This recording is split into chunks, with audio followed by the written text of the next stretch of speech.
А ви не просто не уїжджали, ще і ввели дневник, так? Да? Да. Всі ці дні? Ну, я уїжджала, мене солдати витягли. А, вивезли все-таки? Везли свого загибшого і мене з ним.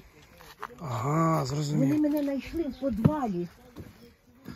Це вже коли село залишали всі вже, виходить, так? Да? Нікого тут взагалі не було. Думаю, як привали мене це 3 поверхи, мене хто буде шукати? А скажіть, будь ласка, зараз підете вже до хлопців, скажіть мені.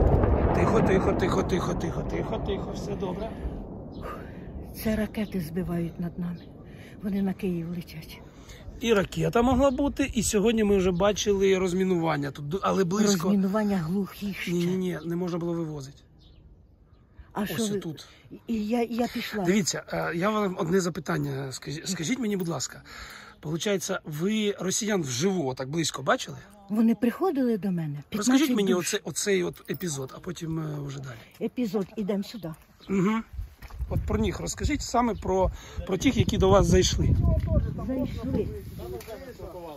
Вони кантувалися в отій хаті, ще була ціла хата. Угу. І йшли вони оцею стежкою і сильно хрумтіли стікла під ногами. А я стояла в оцьому вікні, ось відкривається вікно, воно і уціліло. І дивилася на них. А один такий маленький попереду йшов та присів, злякався. А я засміялася і відкрила вікно. А вони питають мене, тут ще хтось живе, крім вас? Кажу, ніхто, тільки я. А ми думали, що це церква. А я кажу, ні, це моя хата. Це я тут живу, якщо можна назвати життям. А вода у вас є? Кажу, є. Винесіть. Я побігла на кухню за водою, виходжу, вони вже повернулися і будуть йти на ворота. А я кричу їм вслід, хлопці, здавайтесь та живі будете. А один тако махнув рукою і пішов. А це вже навколо багато наших було, виходить? Раз ви кажете, хлопці. здавайся. Так. Да. Угу. А я не знаю, що я знала, що хтось є. Я з підвалу не вилазила. Там до 10 досчитати не можна було між взривами. А одна партія, не знаю, де взялася, пішла сюди до сусіда, до цього в двір. А одні були на вулиці, їх було 15 душ. На другий, вечір вони ховалися отам, де будинок із синьою кришею, білий забор. Вони там попід той забор ховалися вечір. Ну, а я все бачила, мені дуже видно. А стріляли по мені страшно. Ой, Боже мій. Тільки я не розуміла, що то по мені стріляють, і лазила по хаті.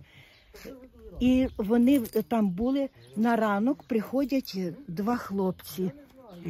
Олег одного звать, а другого не знаю як.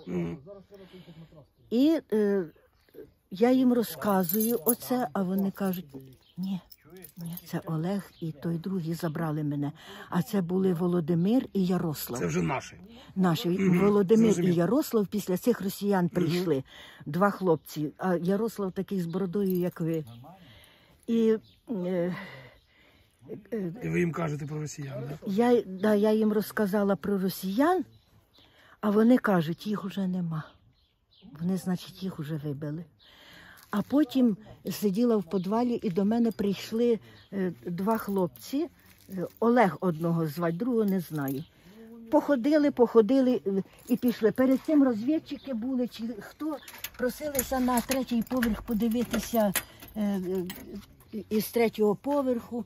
Ви хотіли зайти до хати? Та ні, ну будете, хочете, давайте, беріть те, що ви, і розказуєте, і що. І вони вас забрали, так? І пішли. Ага. І ще принесли мені той Володимир з Ярославом пайок, їжу. Бо в мене нічого не було, я в підвалі сижу. Вони принесли їсти мені.